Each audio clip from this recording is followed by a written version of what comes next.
दोस्तों, इस संसार में मनुष्य की सुरक्षा, मनुष्य के जीवन की आवश्यकता और जो कुछ हमें चाहिए वो हमें कहाँ से मिलता है? कौन है जो हमारे लिए उन चीज़ों को, हमारी आवश्यकताओं की पूर्ति करता है? मनुष्य सोचता है कि वो अपने परिश्रम से, अपने भाग्य से उन चीज़ों को प्राप्त करता है, परंतु बाइबल बताती है कि परमेश्वर है जो हमारे लिए उन सब बातों को, सुविधाओं को उपलब्ध कराता है। दोस्तों, हमारा अध्ययन इसी बात पर आधारित है जो होशे नबी की पुस्तक का है, जो होशे नबी की पुस्तक का भाग है। दोस्तों, आइए इस अध्ययन में हमारे साथ शामिल होकर इस बात को जानिए कि परमेश्वर कैसे हमारी आवश्यकताओं की पूर्ति करता है, और जब हम उससे दूर हो जाते हैं तब भी उसका अनुग्रह हम पर बना रहता है। तो आइए मेरे साथ इस अध्ययन में शामिल हो जाइए।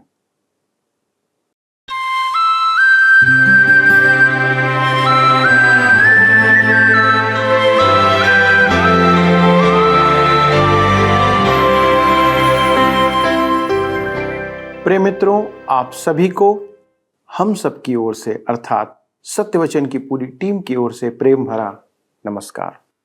हम सभी यह प्रार्थना करते और आशा करते हैं कि आप परमेश्वर के प्रेम और अनुग्रह में बढ़ते जाएं तथा आपका जीवन परमेश्वर के लिए महिमा का कारण ठहरे। दोस्तों, हम सत्यवचन बाइबल अध्ययन में होशे भविष्यवक्ता की पुस्तक से अध्ययन कर रहे हैं और आज एक बार पुनः मैं आपका इस प्रसारण में स्वागत करता हूं। दोस्तों, ये बहुत ही निराशाजनक बात है कि परमेश्वर को जानने पर भी इस्राएल के लोग उसे भूल जाते हैं और उसका तिरस्कार करते हैं। परमेश्वर को भूल जाना असंभव है। कोई मनुष्य एक बार परमेश्वर को जानने के बाद कभी भी उसे भूल नहीं सकता। पर इस्राएल के साथ ऐसा क्यों हुआ? वे वास्तव में परमेश्वर को भूले नहीं थे, पर उन्होंने उसे तुच्छ जाना था, उसका महत्व कम कर दिया था, उसे दरकिनार कर दिया था। वे यह मानने लगे थे कि परमेश्वर किसी काम का नहीं है। क्या ऐसा कोई मनुष्य कर सकता है? पर इस्राएल ने ऐसा किया था। मित्रों, आज के अध्ययन में जो हमें 8वें अध्याय से आरंभ करना है, वहां पर हम देखेंगे कि परमेश्वर कहता है कि वे वायु बोते हैं और बवंडर काटते हैं, अर्थात उनका कार्य थोथा या खाली है और उसका परिणाम बवंडर के रूप में प्रतिक्रिया देता है। परमेश्वर उनके साथ या उस कार्य को स्मरण दिलाता है जब पूरी इस्राएल की प्रजा ने सीने पर्वत पर अपने लिए सोने का बछड़ा बना लिया था और उसकी आराधना करने लगे थे। दोस्तों, परमेश्वर की नजरों में उस कृत्य की यही परिभाषा है। आज भी जो लोग इस कार्य में संलग्न हैं, परमेश्वर उन्हें भी इसी दृष्टिकोण से देखता है। क्या हमें इस बात को अपने जीवन में भी विचार करने की आवश्यकता है आज? आइए देखें कि कैसे मनुष्य अपने जीवन में इस प्रकार के कार्य में लिप्त हो जाता है, और अपने अध्ययन में हम सब मिलकर आगे बढ़ते हैं। मित्रों, आइए आज हम अपने अध्ययन को होशे नबी की पुस्तक 8 अध्याय से आरंभ करें, जिसका विषय है इस्राएल के सोने के बछड़े और पाप की वेदी। मित्रों, परमेश्वर के भविष्यद्वक्ताओं को, जैसा हम देख चुके हैं, वर्तमान परिस्थिति से संबंधित संदेश देते थे, परंतु उसके संदेश दूरस्थ भविष्य से भी संबंध रखते थे, हमसे भी आगे के समय से। उनका संदेश इस्राएल के लिए ही नहीं, हमारे लिए भी प्रासंगिक है। हमारे लिए होशे और यिर्मयाह की भविष्यवाणियां सबसे अधिक महत्व रखती हैं। दोनों ही ने अपने अपने देश के पतन के संबंध में भविष्यवाणियां की थी। उनके संदेश हमारे लिए खतरे की घंटी होना आवश्यक है, परंतु मैं दुख के साथ कहता हूं कि हम पर इसका कोई प्रभाव नहीं पड़ता है। मुझे डर है कि हमारे लिए भी परमेश्वर का दंड अवश्य भावी घटना हो सकता है। आइए हम देखते हैं इस्राएल सोने के बछड़ों और पाप की वेदियों की आराधना में। इस्राएल परमेश्वर को त्याग कर अपने राजा और अपने धन धान्य पर निर्भर था कि वह उन्हें बचा लेंगे। होशे 8 उसके 1 से 4 पद में लिखा है, अपने मुंह में नरसिंगा लगा, वह उकाब के समान यहोवा के घर पर झपटेगा, क्योंकि मेरे घर के लोगों ने मेरी वाचा तोड़ी और मेरी व्यवस्था का उल्लंघन किया है, वे मुझसे पुकार कर कहेंगे, हे हमारे परमेश्वर, हम इस्राएली लोग तुझे जानते हैं। परंतु इस्राएल ने भलाई को मन से उतार दिया है, शत्रु उसके पीछे पड़ेगा। वे राजाओं को ठहराते रहे, परंतु मेरी इच्छा से नहीं। वे हाकिमों को भी ठहराते रहे, परंतु मेरे अनजाने में उन्होंने अपना सोना चांदी लेकर मूर्तें बना ली, जिससे वे ही नष्ट हो जाएं। ध्यान दीजिए, लिखा है, मेरे घर के लोगों ने मेरी वाचा तोड़ी और मेरी व्यवस्था का उल्लंघन किया है। परमेश्वर उन्हें बंधुआई में भेजने का कारण बता रहा है। इससे पहले परमेश्वर ने उनके पापों का उल्लेख किया था और कहा था कि उन्होंने उसकी आज्ञाओं को तोड़ा है। उनके पाप के कारण उनके साथ बांधी गई परमेश्वर की वाचा भी तोड़ी गई थी। अब्राहम के साथ बांधी गई वाचा, मूसा के साथ बांधी गई वाचा उनके साथ भी प्रभावी थी। मूसा की वाचा में परमेश्वर ने स्पष्ट कहा था कि यदि वे उसकी सेवा करेंगे तो वह उन्हें आशीषों से माला माल कर देगा, परंतु यदि वे चूके तो प्रतिज्ञा के देश से बाहर कर दिए जाएंगे। परमेश्वर ने दाऊद के साथ भी वाचा बांधी थी। वे तो वाचा को निभा नहीं पाए, परंतु परमेश्वर वाचा को निभाएगा। अब्राहम और दाऊद के साथ बांधी वाचा शर्त रहित थी, परंतु मूसा के साथ बांधी वाचा की शर्तें थी। यदि उन्होंने वाचा तोड़ी तो दंड पाएंगे, वे देश से बाहर किए जाएंगे। इसका अर्थ यह नहीं कि परमेश्वर उनसे उस देश का सदाकालीन अधिकार छीन लेगा। परमेश्वर केवल दोषी पीढ़ी को देश से बाहर करेगा और दूसरी पीढ़ी को स्वदेश लौटा लाएगा। मिस्र से निकल आने के बाद ऐसा ही हुआ था। उन्होंने परमेश्वर पर विश्वास नहीं किया और प्रतिज्ञा के देश में प्रवेश करने से संकोच किया। परमेश्वर ने कहा कि वे उस देश में प्रवेश नहीं करेंगे, उनकी आने वाली पीढ़ी ही वहां जाएगी। आगे कहता है, वे राजाओं को ठहराते रहे, परंतु मेरी इच्छा से नहीं। परमेश्वर ने दाऊद के वंश को राजा होने के लिए चुना था। यरोबाम ने विद्रोह किया और उसके उत्तराधिकारी परमेश्वर का भय मानने वाले नहीं थे और उन्होंने प्रजा को परमेश्वर की आराधना के लिए प्रेरित नहीं किया। वे सब प्रतिमा आराधना करने लगे। यरोबाम ने तो आरंभ ही में 2 सोने के बछड़े बनाकर सामरिया और बेतेल में रखवा दिए थे कि उसकी प्रजा आराधना के लिए मंदिर में यरूशलेम न जाए। परमेश्वर ने उन्हें इसलिए भी दंड दिया कि उन्होंने परमेश्वर की स्वीकृति के विरुद्ध राजा रखे। हम होशे 8 अध्याय के 5 पद में पढ़ते हैं, हे शोमरोन, उसने तेरे बछड़े को मन से उतार दिया है, मेरा क्रोध उन पर भड़का है, वे निर्दोष होने में कब तक विलंब करेंगे। ध्यान दीजिए, कहता है वे निर्दोष होने में कब तक विलंब करेंगे। वे दोषी थे, वे पापी थे, वे निर्दोष नहीं थे। इसलिए आगे कहता है, हे शोमरोन, उसने तेरे बछड़े को मन से उतार दिया है। राजा आहाब के पिता ने सामरिया अर्थात शोमरोन को राजधानी बनाया था। आहाब ने फिनेके के पुजारी की बेटी इजेबेल से विवाह किया था। वह बाल का पुजारी था। इजेबेल हजारों बाल पुजारी इस्राएल को साथ ले आई थी, जिसके कारण इस्राएली बाल की पूजा करने लगे थे। आगे हम देखते हैं, मेरा क्रोध उन पर भड़का है। परमेश्वर ने उन्हें दंड दिया और सामरिया आज तक उजाड़ पड़ा है। हमने वहां का भ्रमण किया है। निस्संदेह वह एक अत्यधिक रमणीय स्थान है, परंतु आज उजाड़ पड़ा है। यह एक भयानक दृश्य है। वहां हाथी दांत के महल हैं। पुरातत्व वैज्ञानिकों के अनुसार वहां हाथी दांत की अति सुंदर इत्र की बोतलें मिली हैं और अनेक अन्य हाथी दांत की वस्तुएं पाई गई हैं। मेरे साथी वहां के विनाश का दृश्य देखकर हताश हुए थे। वहां सुंदर इमारतें थी और वह स्थान भी सुंदर था, परंतु बछड़े की आराधना के कारण परमेश्वर ने उन्हें दंड दिया। होशे 8:6 में लिखा है, यह इस्राएल से हुआ है, एक कारीगर ने उसे बनाया, वह परमेश्वर नहीं है। इस कारण शोमरोन का वह बछड़ा टुकड़े टुकड़े हो जाएगा। मेरे मित्रों, वहां की खुदाई में वह सोने का बछड़ा नहीं मिला। शायद उसे वहां से हटाकर तोड़ दिया गया था या पिघला दिया गया होगा। परमेश्वर ने उनसे कहा, तुम मुझसे विमुख होकर इसकी पूजा करते हो। यह परमेश्वर नहीं है और न ही इसमें तुम्हारी सहायता करने की शक्ति है। होशे 8:7 में लिखा है, वे वायु बोते हैं और वे बवंडर लवेंगे। उनके लिए कुछ खेत रहेगा नहीं, ना उनकी उपज से कुछ आटा होगा, और यदि हो भी तो परदेशी उसको खा डालेंगे।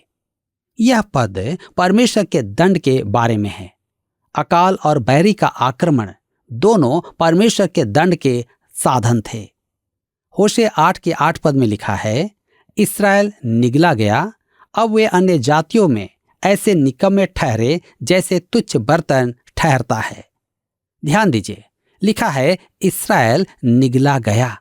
क्या आप जानते हैं कि ये 10 गोत्र आज कहाँ हैं?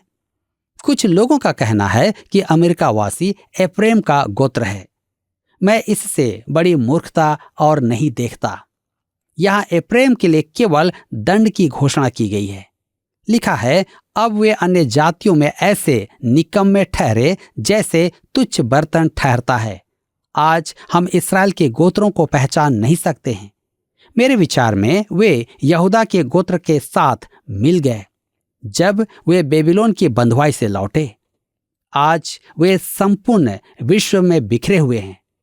न्यूयॉर्क शहर में इतने यहूदी हैं जितने इस्राएल में भी नहीं हैं। इस्राएल से 4 गुना अधिक यहूदी विदेशों में हैं। होशे 8:9 में हम पढ़ते हैं, क्योंकि वे अश्शूर को ऐसे चले गए जैसा जंगली गधा झुंड से बिछुड़ के रहता है। एफ्रेम ने यारों को मजदूरी पर रखा है। यह एक और मुख्य कारण है कि परमेश्वर ने इस्राएल को दंड दिया। कैसी निंदा की बात है। वे जंगली गधे के समान हो गए थे। उन्होंने अश्शूरियों को घूस देकर अपनी ओर करना चाहा। कहता है, एफ्रेम ने यारों को मजदूरी पर रखा है। उन्हें पता चला कि वे अश्शूरियों को पैसों से खरीद नहीं पाए। अब परमेश्वर अश्शूरियों द्वारा ही उन्हें दंड देगा। होशे 8:10 में लिखा है, यद्यपि वे अन्य जातियों में से मजदूर बनाकर रखें, तो भी मैं उनको इकट्ठा करूंगा। वे हाकिमों और राजा के बोझ के कारण घटने लगेंगे। एफ्रेम ने पाप करने को बहुत सी वेदियां बनाई हैं। वे ही वेदियां उसके पापी ठहरने का कारण भी ठहरी। मेरे मित्रों, वेदी आराधना का स्थान था। परमेश्वर ने इस्राएल को आराधना के लिए वेदी दी थी। विश्वासियों के पास स्वर्गिक वेदी है। परमेश्वर का सिंहासन हमारे लिए अनुग्रह का आसन है, जहां हमारा महायाजक प्रभु यीशु हमारे लिए विनती करता है। वेदी है तो वास्तव में आराधना का स्थान, परंतु परमेश्वर कहता है, एफ्रेम ने पाप करने को बहुत सी वेदियां बनाई हैं। वे ही वेदियां उसके पापी ठहरने का कारण भी ठहरी। इस्राएल प्रतिमा आराधना करने लगा था। वे उसकी क्या सहायता करती? परिणाम स्वरूप उसे दंड मिला। मेरे प्रियो, धर्म इस संसार में सबसे अधिक निंदा का कारण है। धर्म ने किसी का भला नहीं किया है। धर्म के कारण किसी का भला नहीं हुआ है। धर्म ने मानव जाति को लाचार और दोषी ही ठहराया है। केवल प्रभु यीशु ही हमारा उद्धार कर सकता है। होशे 8:12 में लिखा है, मैं तो उनके लिए अपनी व्यवस्था की लाखों बातें लिखता आया हूं, परंतु वे उन्हें पराया समझते हैं। कहता है, वे उन्हें पराया समझते हैं, अर्थात वे परमेश्वर की व्यवस्था के बारे में कुछ नहीं जानते। परमेश्वर कहता है, मैंने उन्हें अपना लिखित वचन दिया है, परंतु उनके लिए वह अनजान है। वे उसको नहीं जानते हैं। यह इस्राएल का दोष था और हमारा भी है। यही कारण है कि हम परमेश्वर के वचन के शिक्षण के लिए समर्पित हैं। कलीसिया का सबसे अधिक महत्वपूर्ण काम है कि वह परमेश्वर का वचन सुनाए। मेरी समझ में तो पासबान को व्यवस्थापक होने की आवश्यकता नहीं है। वह सामाजिक देव होने के लिए नहीं बुलाया गया है कि मनुष्य में उठे बैठे। महत्वपूर्ण बात तो यह है कि वह प्रचार मंच पर खड़ा होकर परमेश्वर के वचन का प्रचार करता है या नहीं। मैं तो कभी नहीं चाहता कि आप किसी मुक्त विचारक को सहयोग दें। यदि वह वचन सुनाए तो आप अवश्य ही उसका साथ दें। इस देश में परमेश्वर के वचन के प्रचारक भी अनेक हैं और मनुष्य उनका वचन सुनते हैं, परंतु हम लोगों की सेवा ऐसी है जैसे बाल्टी में एक बूंद पानी। अनेक देश परमेश्वर के वचन से अज्ञानी हैं। होशे 8:13 में लिखा है, वे मेरे लिए बलिदान तो करते हैं और पशु बलि भी करते हैं, परंतु उसका फल मांस ही है। वे आप ही उसे खाते हैं, परंतु यहोवा उनसे प्रसन्न नहीं होता। अब वह उनके अधर्म की सुधि लेकर उनके पाप का दंड देगा। वे मिस्र में लौट जाएंगे। मेरे प्रियो, वे विधि का पालन करते हैं, वे अनुष्ठान पूरे करते हैं। बस यही था। परमेश्वर उन्हें जानता था और उसने उन्हें ग्रहण नहीं किया। आप में से अनेक जन रूढ़िवादी शब्दावली जानते हैं। वे जानते हैं कि कब जय मसीह की कहें और कब कहें प्रभु आपको आशीष दे। ये अद्भुत अभिव्यक्तियां हैं, परंतु कुछ लोगों के मुंह में वे अर्थहीन होती हैं। परमेश्वर उन्हें स्वीकार नहीं करता है, इसलिए कहता है अब वह उनके अधर्म की सुधि लेकर उनके पाप का दंड देगा। अब ऐसा प्रतीत होता है कि जब बेबीलोन ने अश्शूर देश को नष्ट किया था, तब उन 10 गोत्रों में से अनेक बेबीलोन में यहूदा के साथ मिलकर इस्राएल लौट आए थे। यिर्मयाह की पुस्तक से विदित होता है कि बेबीलोन के आक्रमण के बाद अनेक यहूदावासी मिस्र चले गए थे। मेरे विचार में होशे इसी की चर्चा कर रहा है। अनेक अच्छे टीकाकार यहां मुझसे सहमत नहीं होंगे। होशे 8:14 में लिखा है, क्योंकि इस्राएल ने अपने कर्ता को भुलाकर महल बनाए और यहूदा ने बहुत से गढ़ वाले नगरों को बसाया है, परंतु मैं उनके नगरों में आग लगाऊंगा और उससे उनके गढ़ भस्म हो जाएंगे। कहता है क्योंकि इस्राएल ने अपने कर्ता को भुलाकर महल बनाए, उन्होंने यरूशलेम के मंदिर के विकल्प स्थापित किए। परमेश्वर ने कहा था कि केवल मंदिर ही में वे बलि चढ़ाएंगे। कहता है यहूदा ने बहुत से गढ़ वाले नगरों को बसाया है। यहूदा ने भी पाप किया था। परमेश्वर उन्हें भी दंड देगा, परंतु इस्राएल के साथ नहीं। सबसे पहले परमेश्वर इस्राएल के मंदिरों को नष्ट करेगा। रोचक बात तो यह है कि इस्राएल का उत्तरी क्षेत्र सबसे अधिक उजाड़ है। नेगेव में तो वर्षा होती ही नहीं है, अतः वह क्षेत्र उजाड़ हो तो समझ में आता है। परंतु एस्ड्रेलोन जैसा क्षेत्र जो संसार की सबसे समृद्ध जगह है, उसका उजाड़ होना अनहोना है। आज हर जगह परमेश्वर के दंड का प्रकोप दिखाई देता है। मेरे मित्रों, इसी के साथ यहाँ पर अध्याय 8 समाप्त होता है और अब हम अपने अध्ययन को अध्याय 9 से जारी रखेंगे, जिसका विषय है इस्राएल भूमि की उपज पर निर्भर करता है। इस्राएल के विचार में उनका देश समृद्ध था, इसलिए सब अच्छा था। दूसरे शब्दों में वे उत्पाद बढ़ाकर मुद्रास्फीति की दर बढ़ा रहे थे। परमेश्वर कहता है कि वे हठीली कलोर से अधिक नहीं थे। परमेश्वर ने इस्राएल को समृद्धि प्रदान की थी, इसलिए वे सोचते थे कि सब अच्छा है और अपने आत्मिक दुर्दशा के प्रति वे अंधे थे। उनकी वास्तविक दशा तो यह थी कि वे बंधुआई में जाने वाले थे। यह उन्हें परमेश्वर का दंड था। होशे 9 अध्याय के 1 पद में लिखा है, हे इस्राएल, तू देश देश के लोगों के समान आनंद में मगन मत हो, क्योंकि तू अपने परमेश्वर को छोड़कर वेश्या बनी। तूने अन्न के हर एक खलिहान पर छिनाले की कमाई आनंद से ली है। कहता है, हे इस्राएल, तू देश देश के लोगों के समान आनंद में मगन मत हो। वे पाप अधिक करते थे और आनंद कम लेते थे। तब कहता है, क्योंकि तू अपने परमेश्वर को छोड़कर वेश्या बनी। परमेश्वर कहता है कि इस्राएल ने वेश्या का सा व्यवहार किया। आगे कहता है, तूने अन्न के हर एक खलिहान पर छिनाले की कमाई आनंद से ली है। दूसरे शब्दों में, इस्राएल अपना उत्पाद बढ़ाने का प्रयास कर रहा था, परंतु वह उसके लिए दंड सिद्ध हुआ। वहां बहुत भोजन था, बहुत शराब थी, परंतु सब ने इस्राएल को धोखा दिया। मेरे प्रियो, इस्राएल में झूठी समृद्धि थी और वे परमेश्वर से बहुत दूर थे। कभी कभी परमेश्वर समृद्धि का दंड भी देता है, जैसे उसने इस्राएल के साथ किया। उसने इस्राएल से कहा, मैंने तुम्हें सब कुछ दिया, परंतु तुम उसे अपनी योग्यता कहते हो। तुम लोग घमंड से भर गए हो। तुम न तो मुझे निहारते हो और न ही मुझे श्रेय देते हो। यह इस्राएल का चित्रण है। होशे 9 उसके 2 पद में लिखा है, वे न तो खलिहान के अन्न से तृप्त होंगे और न कुंड के दाख मधु से, और नए दाख मधु के घटने से वे धोखा खाएंगे। दूसरे शब्दों में, बहुतायत के स्थान पर कमी होगी। आगे कहता है होशे 9 के 3 पद में, वे यहोवा के देश में रहने ना पाएंगे, परंतु एप्रैम मिस्र में लौट जाएगा और वे अश्शूर में अशुद्ध वस्तुएं खाएंगे। कहता है वे यहोवा के देश में रहने ना पाएंगे। परमेश्वर स्पष्ट कहता है कि वह उन्हें देश से बाहर कर देगा। वह कहता है कि वह अब्राहम, मूसा और दाऊद के साथ बांधी हुई वाचा को कभी नहीं भूलेगा।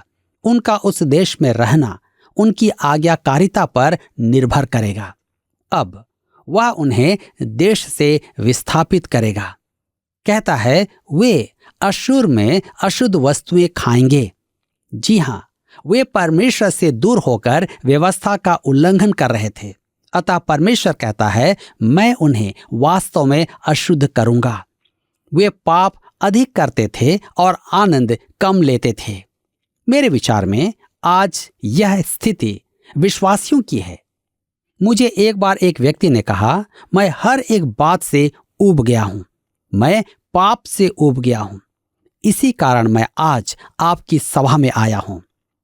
वह पाप तो बहुत करता था, परंतु उसे आनंद नहीं मिलता था। होशे 9 उसके 4 से 6 पद में लिखा है, वे यहोवा के लिए दाख मधु का अर्घ न देंगे और न उनके बलिदान उसको भाएंगे। उनकी रोटी शोक करने वालों का सा भोजन ठहरेगी। जितने उसे खाएंगे सब अशुद्ध हो जाएंगे, क्योंकि उनकी भोजन वस्तु उनकी भूख बुझाने ही के लिए होगी। वह यहोवा के भवन में ना आ सकेगी। नियत समय के पर्व और यहोवा के उत्सव के दिन तुम क्या करोगे? देखो, वे नष्ट होने के डर के मारे चले गए, परंतु वहां मर जाएंगे और मिस्री उनके शव इकट्ठा करेंगे और मोप के निवासी उनको मिट्टी देंगे। उनकी मनभावनी चांदी की वस्तुएं बिच्छू पेड़ों के बीच में पड़ेंगी और उनके तंबुओं में झड़बेरी उगेगी। मेरे मित्रों, बंधुआई के बाद उनमें से अनेक लोग मिस्र चले गए थे। अपने देश से बाहर वे परमेश्वर की इच्छा के अनुसार उसकी उपासना नहीं कर पाए।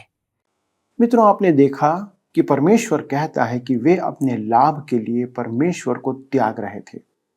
उन्हें लगता था कि परमेश्वर से दूर होकर वे किसी अन्य के लिए बलिदान चढ़ाकर लाभ प्राप्त करेंगे और उनके अन्न का भंडार भरा पूरा रहेगा। वे अपने सुरक्षा के लिए इस प्रकार के कार्य में लिप्त हो गए थे। हकीकत में उन्होंने जीवते परमेश्वर को त्याग दिया था।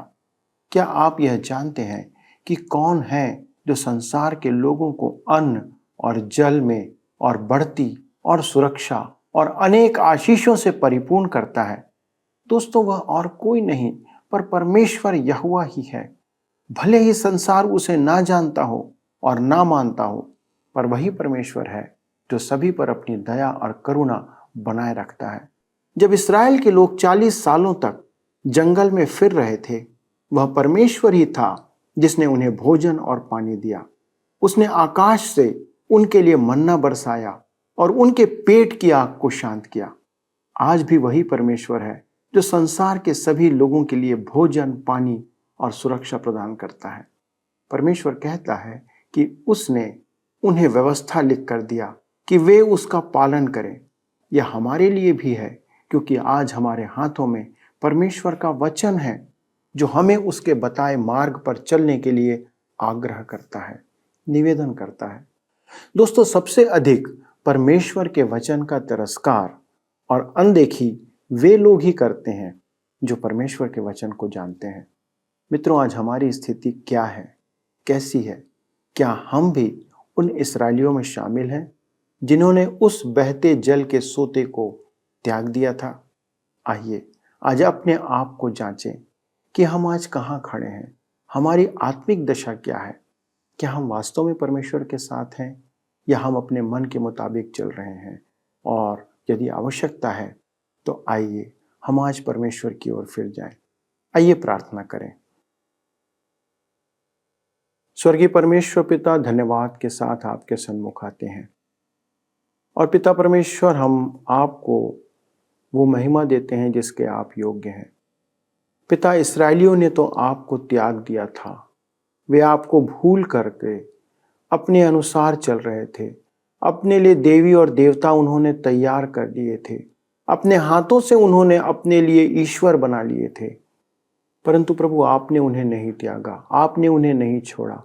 ये आपका धैर्य, ये आपका प्रेम है प्रभु, कि आप अंत तक हमारे पीछे आते रहते हैं कि हम आपकी ओर फिर जाएं। पिता, हमारी आज विनती है हमारे दर्शकों के लिए, यदि कोई ऐसी कंडीशन में है कि वो आपसे दूर चला गया है, वो निराशा में है, उसने सारी आशा खो दिया है और वो आपकी आज्ञाओं के विरुद्ध चल रहा है, जानबूझकर प्रभु वो आपसे विद्रोह कर रहा है, हमारी विनती है पिता कि आज इस वचन के द्वारा उसके हृदय में आप कार्य करें, कि वो इस कहानी को जानकर, इस घटना को समझकर आपकी ओर फिर जाए, कि आप आज भी उनका इंतजार कर रहे हैं। आज आप भी उन्हें क्षमा करके अपनी संतान फिर से बनाने के लिए तैयार हैं। प्रभु, आपके इस अनुग्रह के लिए धन्यवाद देते हैं और जितने आपसे विनती करते हैं प्रभु, हमारी प्रार्थना है कि उनकी विनतियों को आप स्वीकार करें। धन्यवाद के साथ इस विनती को प्रभु यीशु क्रिस्त के नाम से मांगते हैं, आमीन। दोस्तों, आज के अध्ययन में शामिल होने के लिए आपको धन्यवाद। यदि कोई ऐसी बात है जो आप हमारे साथ बांटना चाहते हैं तो फ़ोन, SMS या पत्र का उपयोग करें, हमें उसका सदा इंतज़ार रहता है। इस कार्यक्रम को पुनः देखने के लिए आप YouTube में लॉगिन कर सकते हैं और आशीष प्राप्त कर सकते हैं। अगले प्रसारण में इस अध्ययन को आगे बढ़ाएंगे। तब तक परमेश्वर के अनुग्रह में बने रहें और उससे प्रेम करते रहें। प्रभु आपको आशीष दे। आइए अब हम प्रश्न को देखें। पिछले प्रश्न का उत्तर है डी, दाऊद। उत्तरी राज्य इस्राएल में कोई भी राजा दाऊद के वंश से नहीं हुआ। आज के अध्ययन पर आधारित प्रश्न है, परमेश्वर द्वारा खाली स्थान के साथ बांधी गई वाचा शर्त के साथ थी। ए मूसा, बी अब्राहम, सी दाऊद, डी सुलेमान। मित्रों, इस प्रश्न का उत्तर हमें कल सुबह 6 बजे से पहले विकल्प A, B, C या D के साथ अपना नाम, पता, स्थान के साथ 9651433397 पर SMS या WhatsApp करें। क्या आपको यह कार्यक्रम पसंद आया? अभी हमें एक मिस कॉल करें और आप अगले विजेता हो सकते हैं।